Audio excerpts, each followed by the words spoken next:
Hello, Kiranji. Welcome to Trading Ki Baat. How are you? I'm absolutely fine. How are you? I'm doing well, thank you. Ma'am ये हमारे लिए एक बहुत ही special episode है.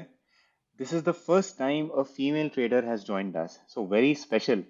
Thank you Thank you so so much. much for agreeing to come on the show and Thank you so inspiring more much. females. So ma'am, Yes. first things first, you are a female trader.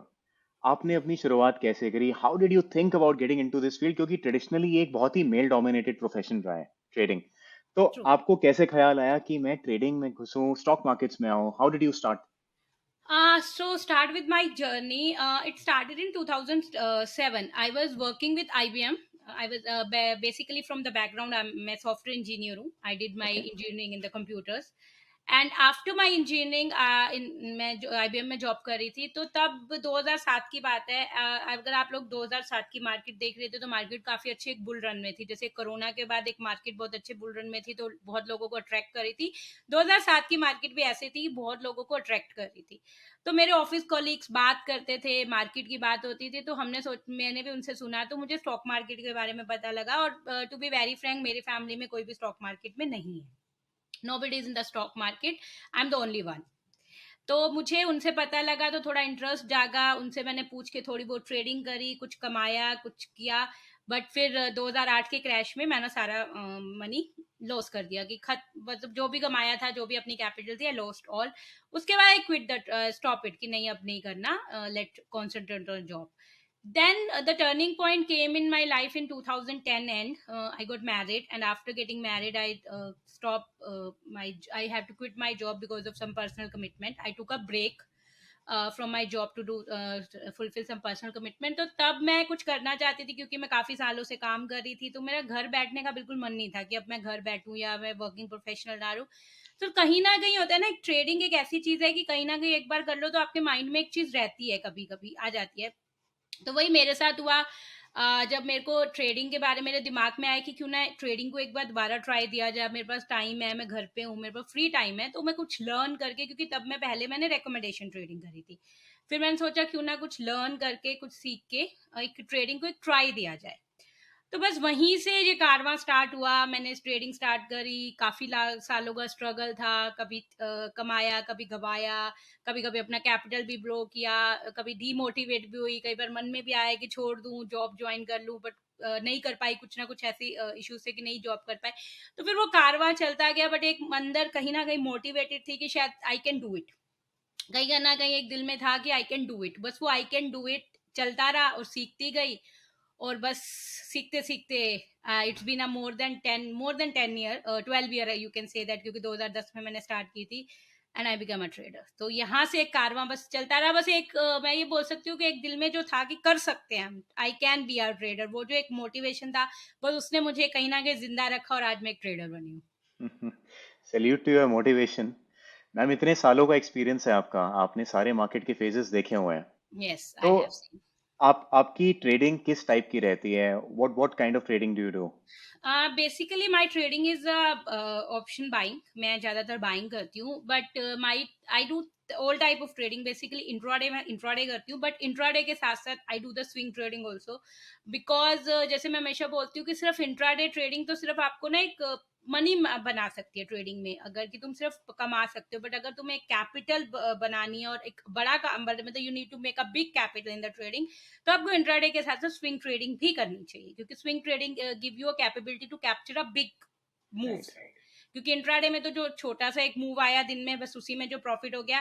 तो multiple source of trading तो करनी चाहिए, अगर आप trading में एक full time trader एक बड़ा कर अपना कैरियर बनाना चाहते हो. तो मैं इंट्राडे के साथ साथ स्विंग ट्रेडिंग भी करती हूँ. हाँ, I do little bit of scalp also, and investing also. तो you can say that I do all kind of trading.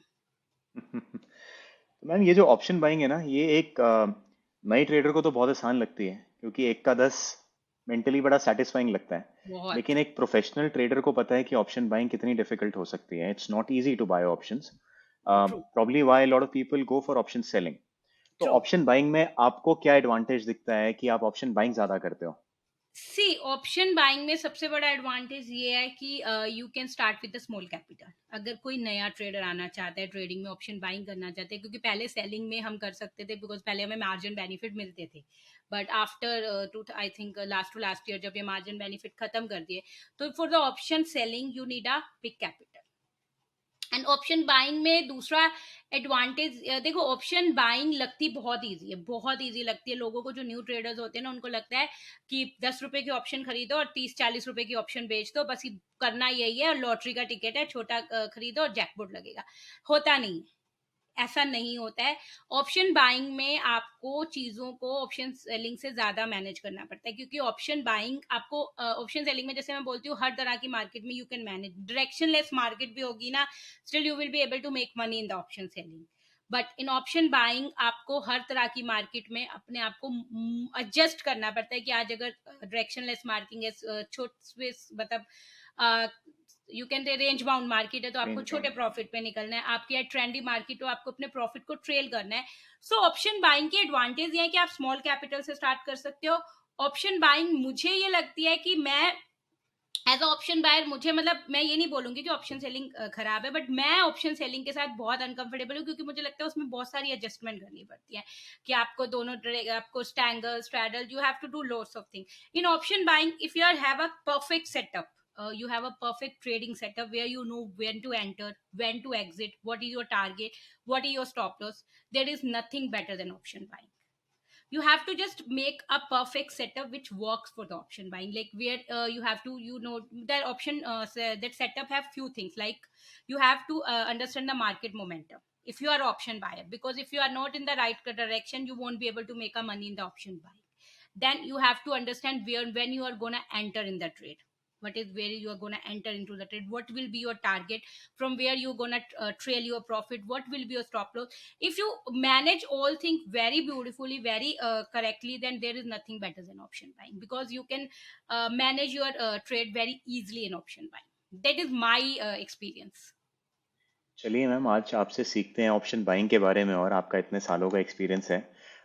तो फर्स्ट थिंग्स फर्स्ट मैम, कि जैसे ऑप्शन बाइंग है, option buying is pure direction, Pure direction. ठीक है। तो अब option buying में मोमेंटम या डायरेक्शन कैच करना बहुत इंपॉर्टेंट है।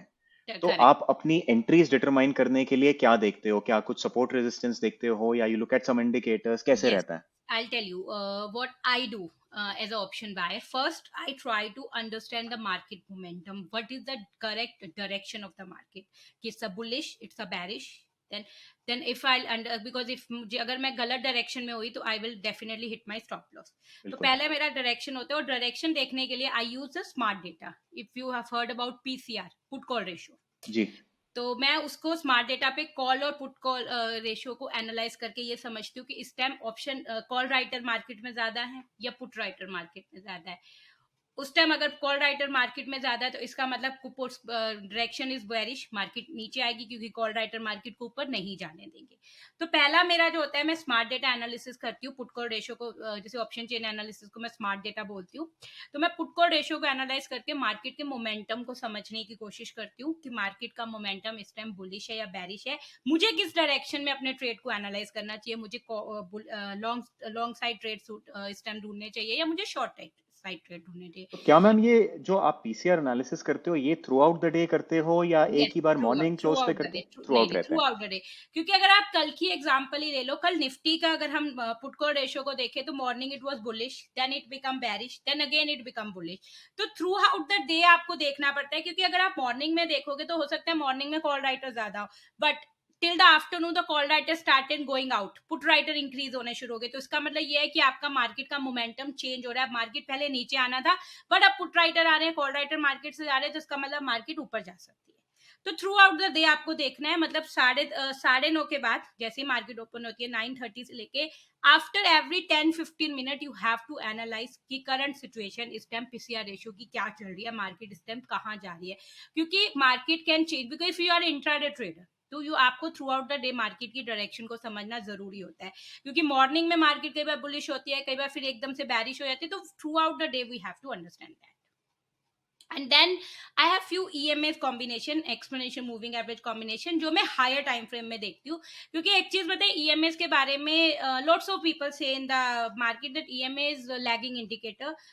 ईएमए इज, वो चार्ट पे ना सिर्फ लगे हुए अच्छे लगते हैं, वो आपको कभी अच्छी डायरेक्शन नहीं देते हैं, but for me EMA is the heart beat of the market. मेरे लिए मेरा जब जब से मैंने ईएमएस के साथ काम करना शुरू किया है, देखो वैसे एक चीज मैं इससे पहले ऐड कर देती हूँ कि हर बंदे का ट्रेडिंग करने का अलग स्टाइल होता है।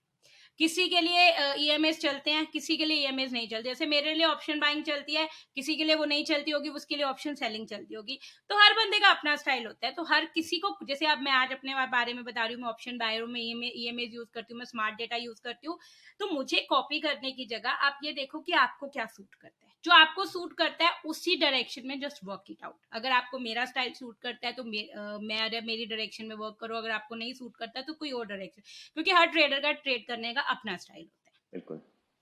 तो EMS I have EMS combination. और ये एक्सपेंशन मूविंग एवरेज के बारे में एक चीज ऐड करूंगी कि अगर आप ईएमएस को यूज कर रहे हो मार्केट को समझने के लिए, छोटे टाइम फ्रेम में नहीं इतने अच्छा वर्क करते। मेरे लिए वो बड़े टाइम फ्रेम में like 15 minute 30 minute for okay. Intraday trading, I use it for the 15 minute and 30 minute time frame.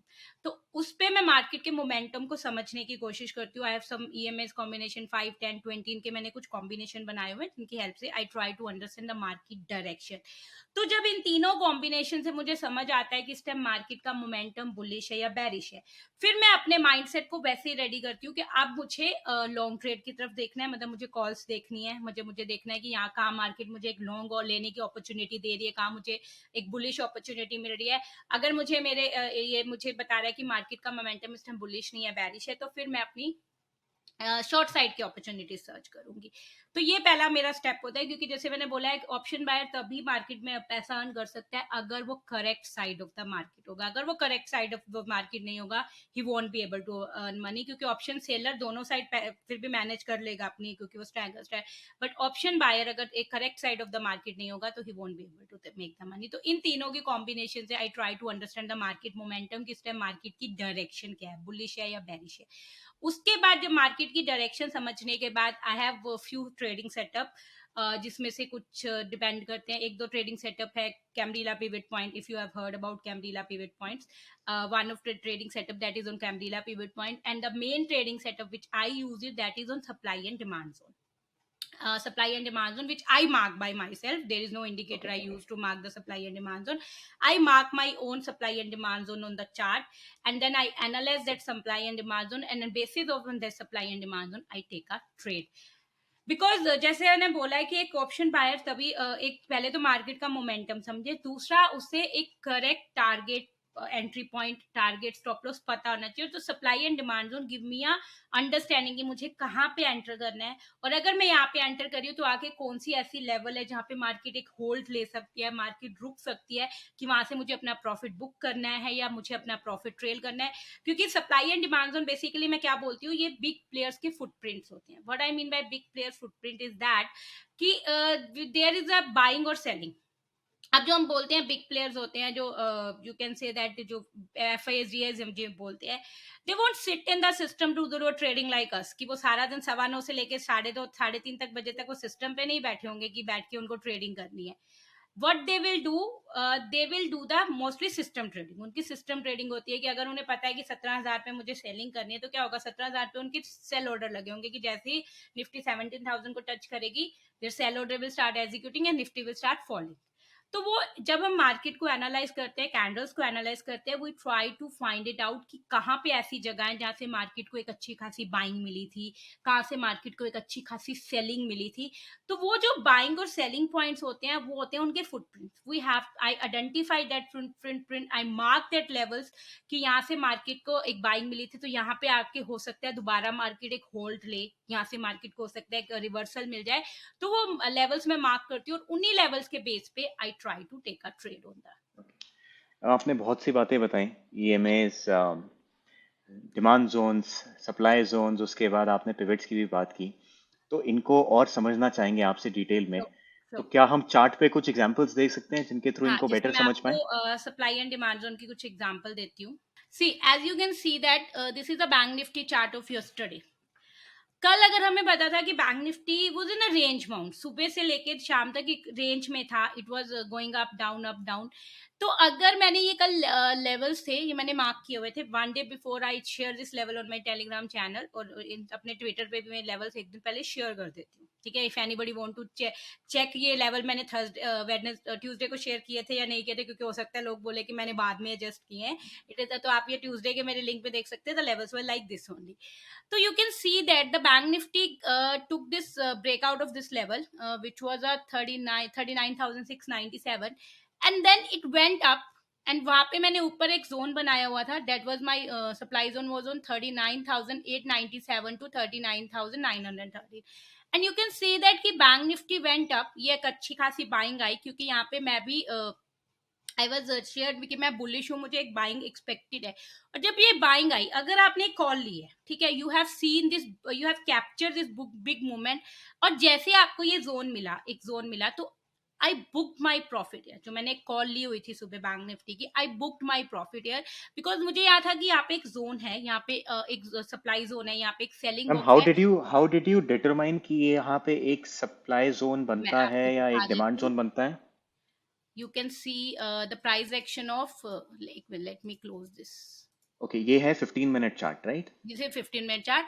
You can see the price action of this of 22nd March. You can see that on this levels, the bank nifty came down and took hold of this level. So many, I marked this level, I'll show you, I marked this level, I marked this level on 30-minute chart. मैं आपको पहले एक काम करते हैं, let's understand the supply and demand zone first, yeah and then I will tell you how I use this supply and demand zone in my trading. How do I mark? I always mark the supply and demand on 30-minute chart. I never mark my supply zone on 15-minute chart, क्योंकि अगर हम छोटे time frame पे supply and big frame, मतलब मैं जो बोल रही थी बिग प्लेयर्स के फुटप्रिंट आइडेंटिफाई करने की कोशिश करेंगे, तो आपको हर छोटी छोटी जगह पे आपको सप्लाई एंड डिमांड जोन मिल जाएंगे।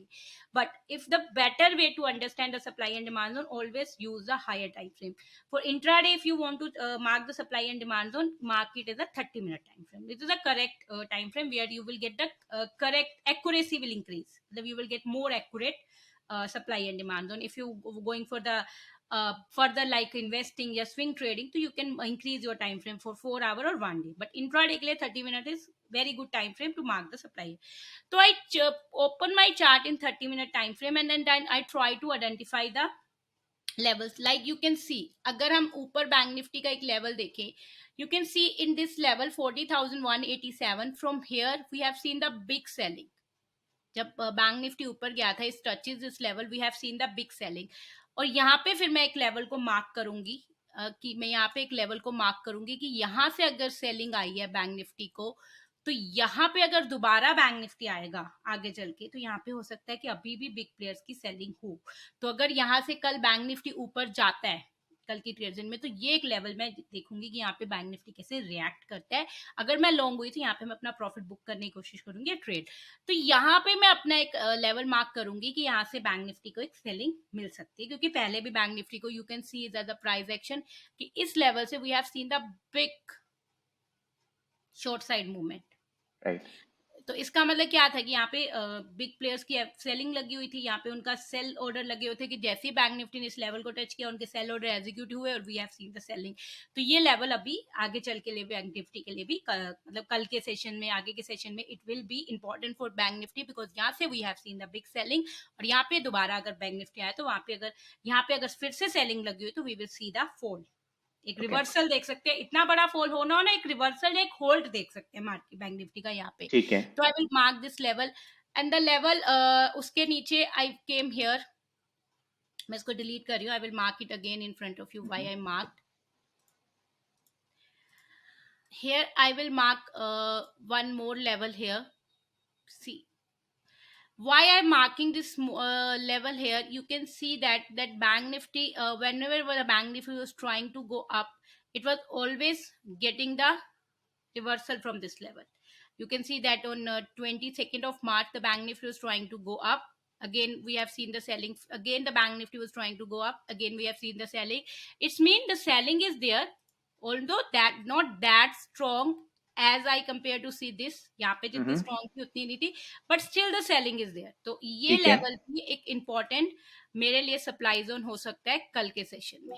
तो मतलब आप ये सप्लाई जोन्स का एक तो यूज करते हो कि यहाँ से सेलिंग दोबारा आ सकती है, हाँ and secondly you will prefer buying जब तक ये सप्लाई नहीं जोन्स टूटे, क्रॉस हाँ नहीं होते हैं। हाँ, तो अगर मुझे यहाँ पे मैंने कोई लॉन्ग लिया होगा तो मैं यहाँ पे अपना प्रॉफिट बुक करूंगी या मैं अपना प्रॉफिट ठीक है, ट्रेल करना ठीक शुरू है, करूंगी। और अगर मुझे कोई फ्रेश लॉन्ग लेना होगा तो मैं वेट करूंगी कि इसका ऊपर वाला लेवल ब्रेक हो, उसके ऊपर मैं ठीक है। मार्केट सस्टेन करे। अगर मार्केट सस्टेन कर गई तो मैं फ्रेश लॉन्ग पर जाने की कोशिश करूंगी, नहीं तो ओके। मैं वेट करूंगी। एंड मैम, जब आप कहते हो कि एक सप्लाई जोन या डिमांड जोन ब्रेक हो, तो क्या आप कैंडल क्लोज का वेट करते हो उसके लिए? Yes, I always prefer to wait for the candle closing in a 5 minute or 15-minute time frame. I wait for the candle closing and then I prefer to take a trade. Got it, ठीक है। ठीक है। So here I will take, और जैसे आपने ये वाला कल मैंने एक लेवल मार्क किया था, that level was marked because of this level, you can see here on 15 March. ये जो लेवल था यहाँ से हमें एक अच्छी खासी आपने देखा होगा ये वाला लेवल, यहाँ से एक अच्छी खासी हमें 15 मार्च को, मैं थोड़ा चार्ट बड़ा कर रही हूँ, यहाँ पे हमें 15 मार्च को एक अच्छी खासी सेलिंग मिली थी इसी लेवल से, ठीक है। जो था या 39,919। यहाँ से यू कैन सी दैट कि बैंक निफ्टी को अच्छा खासा प्रेशर मिला था। तो पहले मेरे लिए ये लेवल था। फिर जब ये 22 मार्च की प्राइस एक्शन में आए तो we have mark this level, because यहाँ पे एक होल्ड ले रहा था। जब भी बैंक निफ्टी यहाँ से नीचे आ रहा था यहाँ पे इसको होल्ड मिल रहा था, और डाउन साइड मैंने जो लेवल बनाया था आई मार्क यानी दैट बिकॉज। यानी कि मैम, एक एक चीज जो समझ आ रही है कि जो चीज पहले रेजिस्टेंस का काम कर रही थी, क्या वो अब यहाँ पे सपोर्ट बन रहा है? यस, वंस एक का सप्लाई जोन है, अगर वो सप्लाई जोन तब तक एक रेजिस्टेंस है जब तक वो टूटता नहीं है। अगर वो टूट गया तो उसे हम बोलेंगे वो डिमांड जोन बन गया, वो एक सपोर्ट बन गया कि अब मार्केट उससे ऊपर चली गई है, अब वो नीचे आएगी तो वहां से एक रिवर्सल ले सकती है, वहां से एक होल्ड लेके ऊपर जा सकती है। और एक चीज ऐड करेंगे, जब एक सप्लाई एंड डिमांड जोन को इतना देखो, जब भी आप मार्क करते हो लेवल, तो ये चीज का ध्यान रखो कि वो जो लेवल्स है ना वो कितने ज्यादा स्ट्रॉन्ग है। वो डिपेंड करता है कि उस पे प्राइस एक्शन ने मतलब उस पे मार्केट ने पहुंच के कैसे रिएक्ट किया था। जैसे ये जो लेवल है ये मेरे लिए बहुत स्ट्रॉन्ग है, क्योंकि यहाँ से इस लेवल को जैसे मार्केट ने टच किया था 38,896, बैंक निफ्टी को बहुत मेजर सेलिंग मिली थी। ठीक है। अगर मैं इस दिन का प्राइस एक्शन देखूं 22 मार्च का, तो यहाँ पे मेरे लिए कंसोलिडेट कर रहा था, क्योंकि ये लेवल एक बार भी मार्केट ने यहाँ से इसे बार बार बाइंग मिल रही थी, तो इतना स्ट्रांग नहीं था बट बाइंग मिल रही थी, तो इसलिए मेरे लिए लेवल अभी भी इंटाइटल्ड है। अगले दिन यू कैन सी ये मार लेवल टूटा बहुत स्ट्रांगली, यहाँ पे तो एक होल्ड भी नहीं लिया बट सिर्फ एक ही बार टूटा। अगर वो 2-3 बार ऐसा हो जाता कि यहाँ से नीचे आया, फिर प्राइस इसको होल्ड ना करता, फिर इसको तोड़ के ऊपर चला, फिर नीचे आया था, तो फिर मेरे लिए इसकी वैल्यू खत्म हो जाती कि नहीं, इस पे बार बार अब कोई बाइंग सेलिंग नहीं आ रही है, अब इसमें मेरे कोई नहीं मिल रही है, मतलब इसमें नहीं है सेलिंग, तो I should have removed it. पर पहले एक बार आपको ये देखना होगा कि उस लेवल पे उस प्राइस पे मार्केट ने रिएक्ट कैसे किया, कितना स्ट्रांगली उसको ब्रेक किया या उससे रिवर्सल लिया है या वहां पे होल्ड लिया है, तो उसके अकॉर्डिंग हम डिपेंड करता है कि वो लेवल कितना ज्यादा स्ट्रांग है। समझ गया, ठीक है ma'am.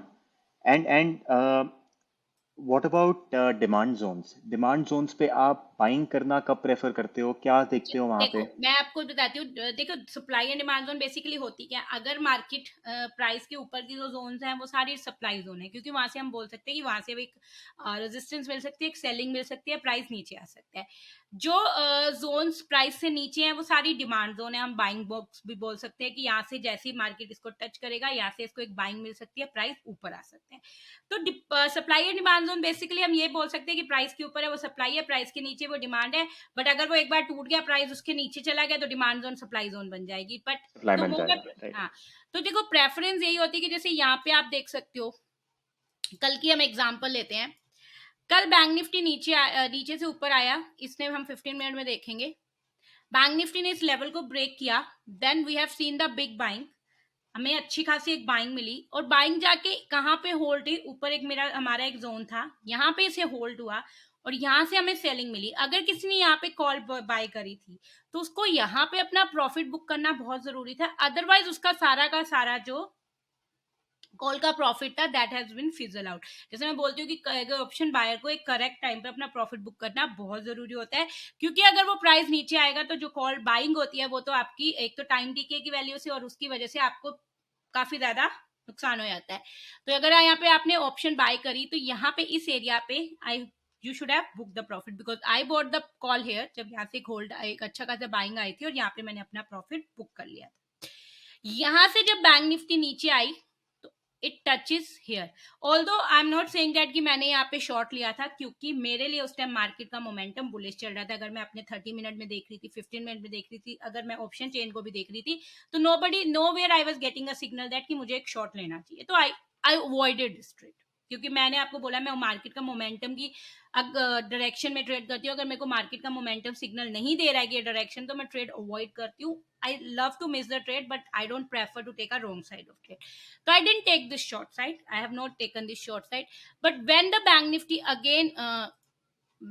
again started showing the momentum, you can see that market ने यही लेवल जो नीचे यहाँ से लेवल पे एक ब्रेकआउट दिया था मैं सुबह 39,685, यहाँ पे हमें एक लॉन्ग की अपॉर्चुनिटी फिर मिली, क्योंकि यहाँ से मार्केट ने होल्ड किया, एक ऊपर की तरफ ब्रेकआउट दिया, और देन अगेन वहां कहाँ जाके इसने होल्ड लिया, यहीं पे इसको ऑल्दो उसके ऊपर गई, पर जैसे मैं बोलती हूँ मैं तभी लेवल ब्रेक मानती हूँ जब उसके ऊपर कोई कैंडल क्लोज हो जाए। क्लोज ऑल्दो हो हर जाए। बार इसको ब्रेक करने की कोशिश करी, बट यहाँ से हमें फिर से सेलिंग मिल गई, और अगेन मार्केट नीचे आई, अगेन फिर इसी लेवल से we have seen the buying, और उसके गॉट बाद इट। 3 बजे अच्छी खासी बाय।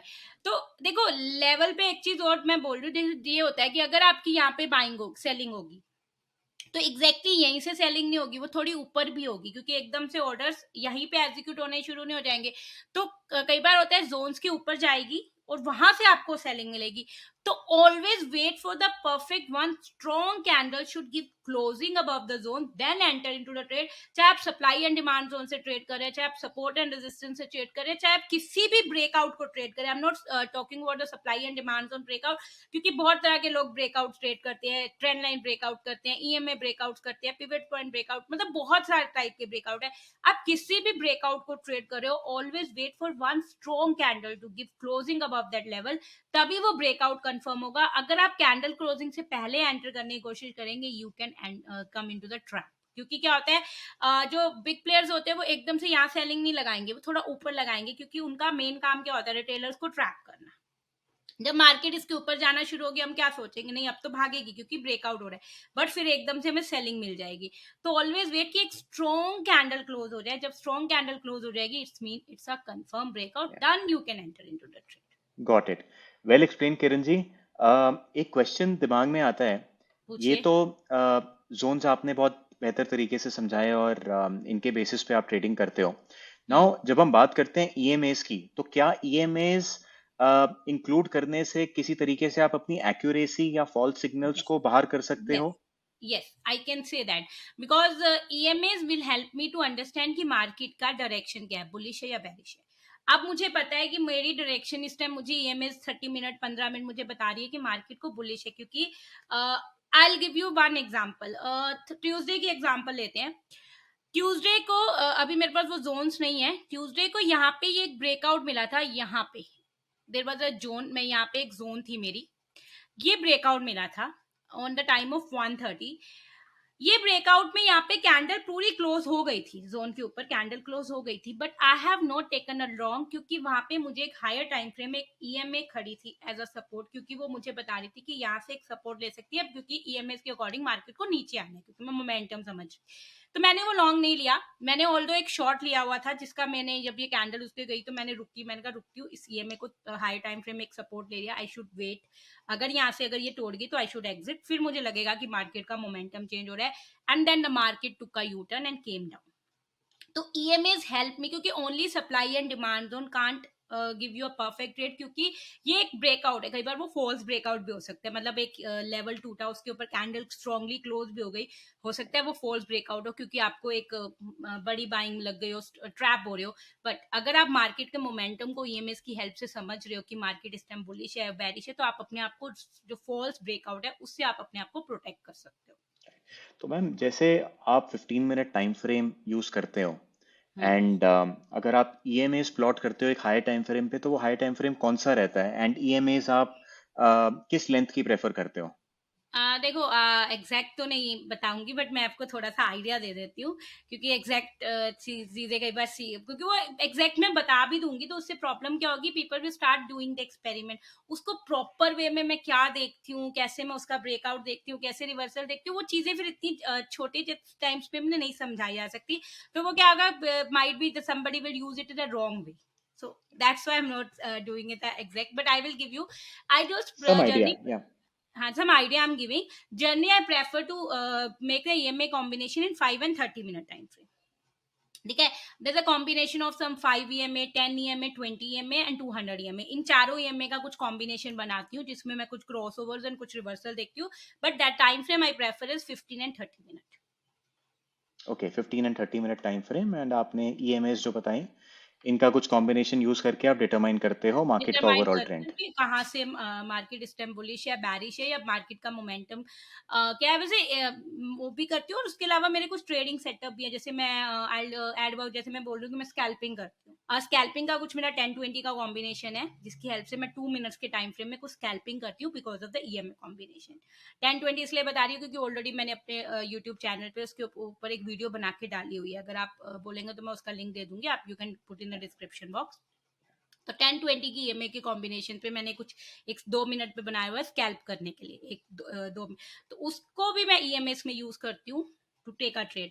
देखो EMAs can be use either way to understand the market momentum, also to take a trade also. मैं स्विंग ट्रेडिंग भी करती हूँ ईएमएस की हेल्प से।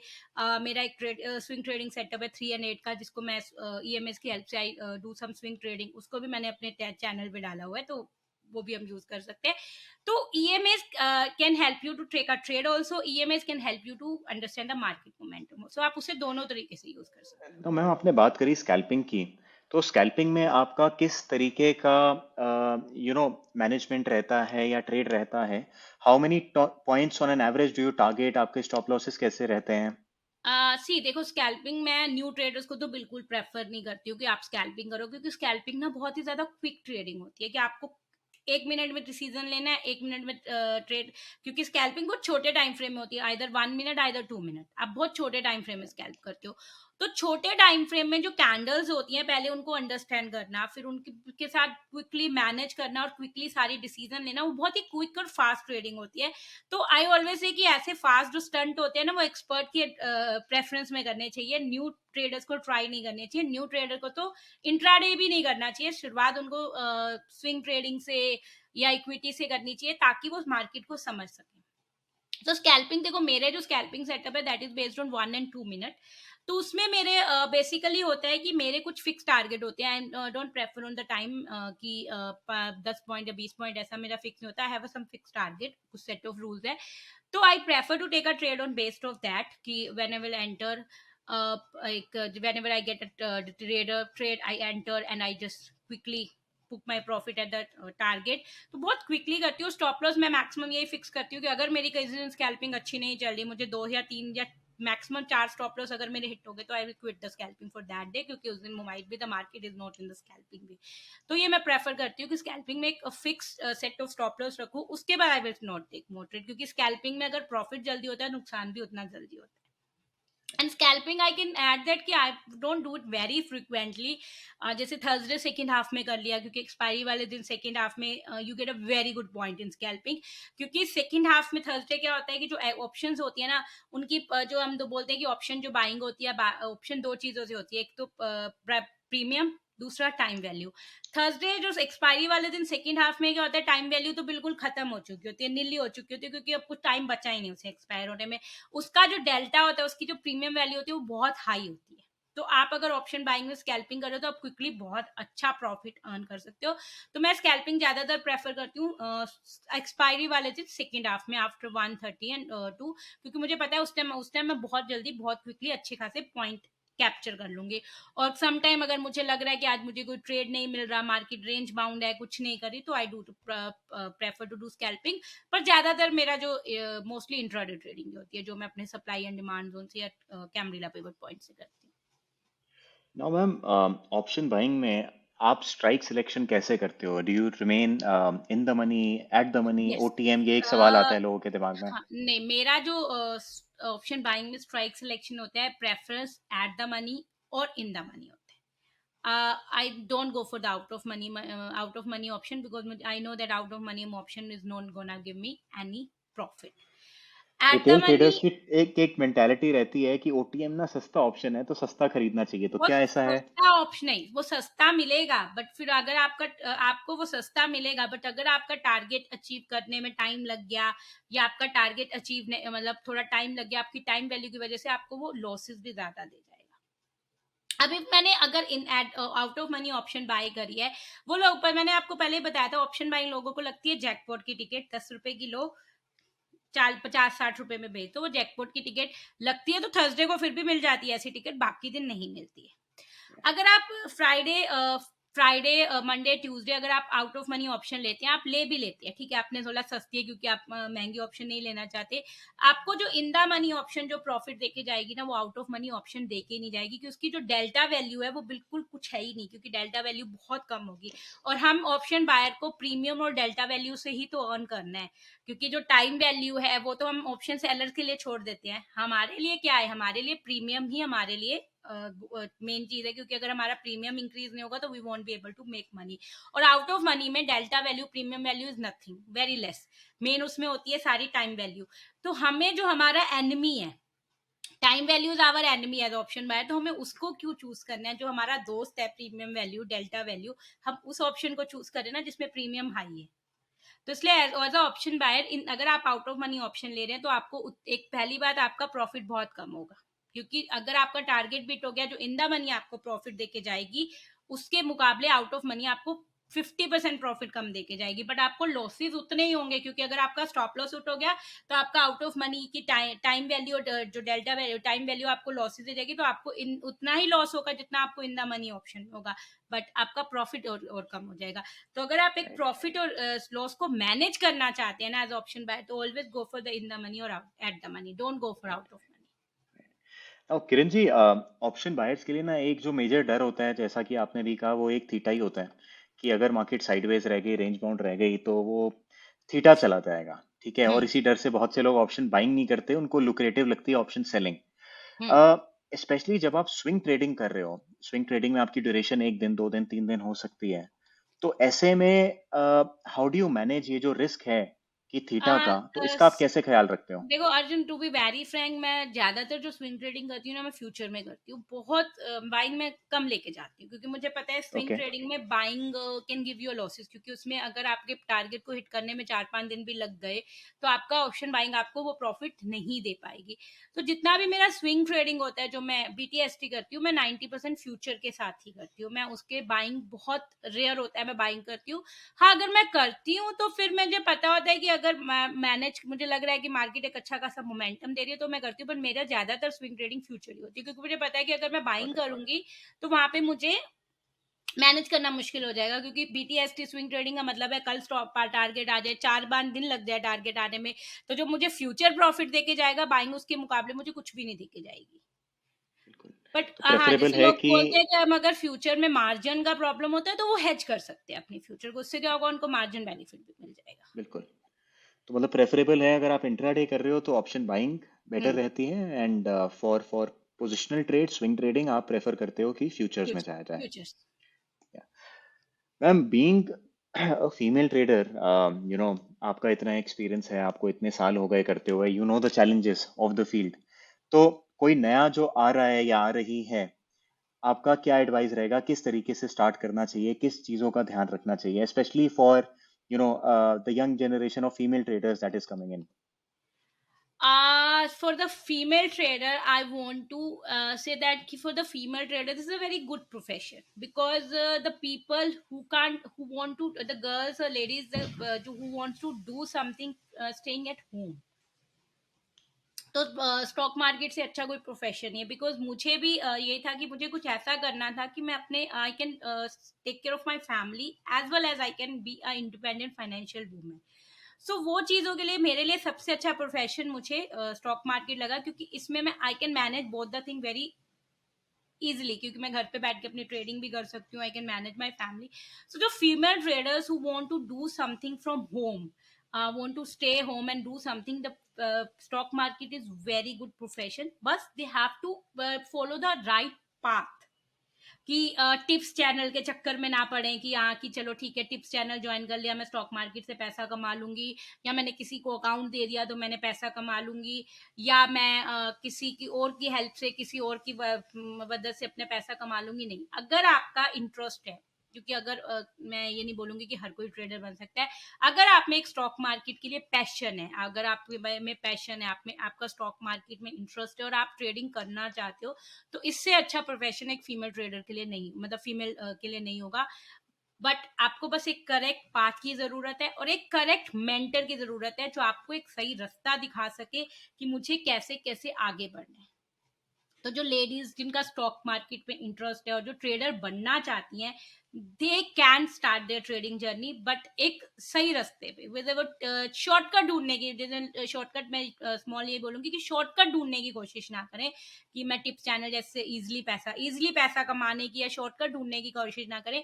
अगर वो एक करेक्ट पाथ फॉलो कर सकती है तो इससे अच्छा प्रोफेशन आपको कुछ नहीं मिलेगा जिसमें आप घर बैठ के इजिली बहुत अच्छा प्रॉफिट अर्न कर सकते हो।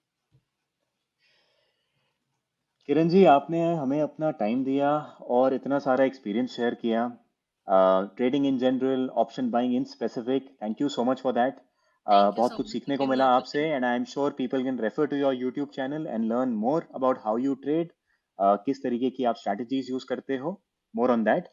But thank you for joining us today and thank you for giving us your time. Thank you so much Arjun, thank you so much.